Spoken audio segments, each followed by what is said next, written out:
జీవ గ్రంథములో ఎవరి పేరు రాయబడదో వాళ్ళందరూ మండుచున్న అగ్ని గంధకములలోనికి వెళతారు. అదే రెండవ మరణము. వాక్యం ఉన్నది.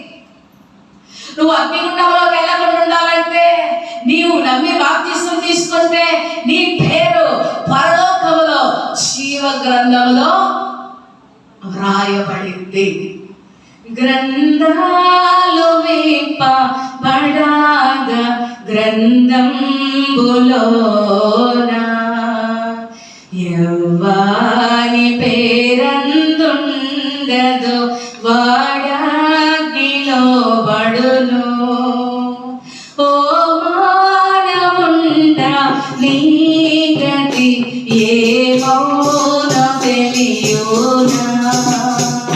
ఏమేమి చేయుచుంటివో